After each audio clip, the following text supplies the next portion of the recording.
Hahaha, apa kabar sahabat artikel view? Kali ini saya akan membacakan lanjutan alur cerita kisah CO muda berpura-pura culun.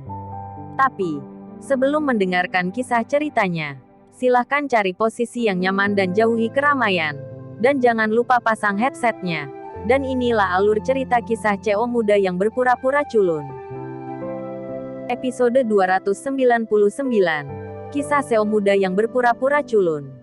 Ketika Ariel keluar dari villa, sebuah mobil hitam yang diparkir di luar villa segera pergi. Kaca mobil itu hitam pekat, jadi tidak bisa melihat siapa yang ada di dalam. Ariel, sepertinya ada yang salah dengan mobil ini. Itu ada di sana ketika saya datang, kata Bimo kepada Ariel. Ariel menggelengkan kepalanya dan berkata, biarkan saja dan pergi ke rumah sakit. Randy Lu sedang duduk di mobil yang pergi, saat dia melihat Ariel berjalan keluar dari villa hidup-hidup. Hatinya jatuh ke dasar dalam sekejap. Keabadian Ariel adalah bahaya besar yang tersembunyi baginya. Dia tidak pernah menyangka bahwa dia akan dilindungi oleh Anjas, karena dia tahu bahwa dia hanyalah pion yang akan digunakan. Ikram, kamu sampah. Ariel telah berada di tanganmu begitu lama, dan kamu belum membunuhnya. Bukankah itu menyakitiku? Randy Lu menggertakkan giginya pada dirinya sendiri, dan kemudian berkata kepada pengemudi, pergi ke bandara. Aku ingin segera pergi dari sini. Dalam perjalanan ke rumah sakit, Kauri terus menyeka air matanya secara rahasia. Dia tidak tega melihat Ariel menderita luka serius seperti itu. Tapi meskipun dia menahan diri untuk tidak melihat, dia masih akan menanggungnya. Tidak hidup. Aku baik-baik saja, jangan khawatir, kata Ariel kepada Kauri. Dengan senyum di wajahnya, Bimo menghibur Kauri, saudari, jangan menangis. Jika kamu terus menangis, dia akan patah hati. Apa rasa sakit tubuhnya? Sakit hati adalah rasa sakit yang sebenarnya. Ariel menyentuh dadanya dan berkata dengan tulus, kamu kasihan padaku. Jangan biarkan aku terluka. Kauri mencoba menghapus air matanya. Tetapi semakin dia menyeka, semakin banyak air yang dia bersihkan. Seperti sungai yang banjir. Aku tidak menangis. Aku tidak menangis, kata Kauri. Tidak akan cantik jika kamu menangis lagi. Ariel tersenyum. Kauri terus menganggukkan kepalanya, menggertakkan giginya dan bersikeras. Tetapi pada akhirnya dia menangis. Maaf, aku tidak berguna. Aku ingin menahan dan tidak menangis. Aku benar-benar ingin bertahan. Tapi aku tidak bisa menahannya, kata Kauri dengan sedikit putus asa. Ariel menarik napas dalam-dalam dan berkata dengan mata merah, tidak apa-apa, menangis saja jika kamu mau. Bimo, yang duduk di kursi depan, menghela nafas. Betapa indahnya hubungan antara suami dan istri. Dia telah memilikinya sebelumnya, tetapi sangat disayangkan bahwa pilihannya yang berbeda menyebabkan hasil akhir yang berbeda. Sekali waktu, dia dengan naif berpikir selama dia keluar dari arena, dia bisa menjalani kehidupan yang stabil. Tetapi fakta memberinya pelajaran berdarah dan tidak dapat diubah. Jika Bimo diberi kesempatan lain untuk memilih, dia tidak akan pernah mencuci tangannya dengan uang. Dia akan membuat dirinya lebih kuat dan lebih kuat seperti Ariel. Hanya cara yang kuat yang memenuhi syarat untuk melindungi wanitanya. Ariel, Rian. Orang ini tidak mudah. Jika bukan karena dia, saya khawatir masalah ini tidak akan mudah diselesaikan. Bimo mengingatkan Ariel bahwa Rian maju untuk membalikkan situasi. Yang seharusnya ini adalah identitas sebelumnya yang memulai pekerjaan. Tetapi itu bisa membuat Chandra sangat takut. Bimo benar-benar tidak bisa memikirkan apa yang dilakukan Rian sebelumnya. Ariel juga dapat melihat bahwa Chandra takut pada Rian. Tetapi dia telah mengatakan bahwa karena dia memilih untuk percaya pada Rian, dia tidak akan memiliki keraguan sedikit pun tentang dia. Aku masih mengatakan itu. Percayalah padanya, kata Ariel. Bimo mengangguk dan tidak berkata apa-apa lagi. Ketika dia tiba di rumah sakit, cedera Ariel adalah buatan manusia. Dan itu bukan insiden biasa. Jadi Bimo juga menghabiskan sejumlah uang untuk menjalani hubungan itu, sehingga rumah sakit dapat membantu menyembunyikan masalah ini.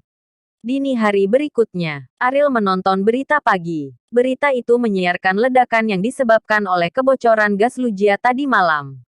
Ayah dan anak keluarga Sangkala ikut terbakar. Hanya menyisakan 2 mayat hangus dan tidak dapat dikenali. Insiden itu didefinisikan sebagai kecelakaan. Banyak orang di Pulau Bali tercengang. Bagaimanapun, keluarga Sangkala adalah orang paling terkenal dan kaya di Pulau Bali. Tanpa diduga, ayah dan anak itu meninggal karena kecelakaan. Ketika Kauri melihat berita itu, dia tahu bahwa itu bukan kecelakaan. Tetapi dia tidak bertanya lebih banyak. Dan dia tidak rentan seperti yang dibayangkan Ariel.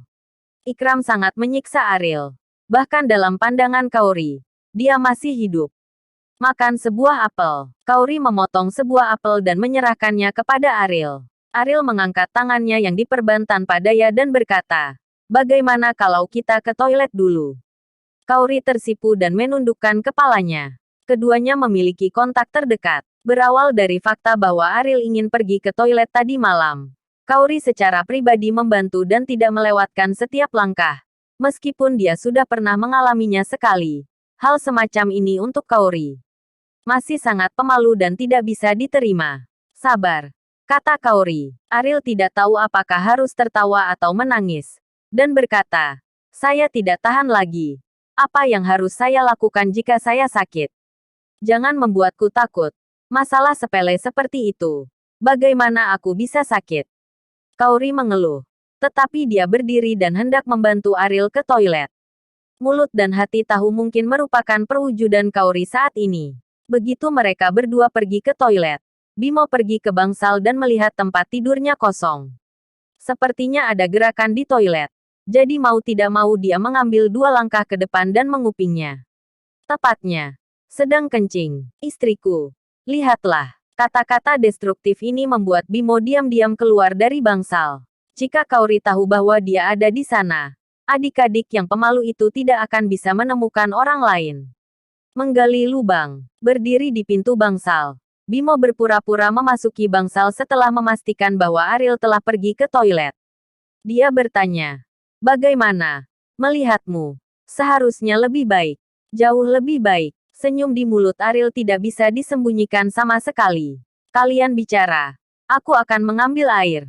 Kauri panas malu meninggalkan bangsal. "Ariel, aku tidak menyangka kamu begitu berani."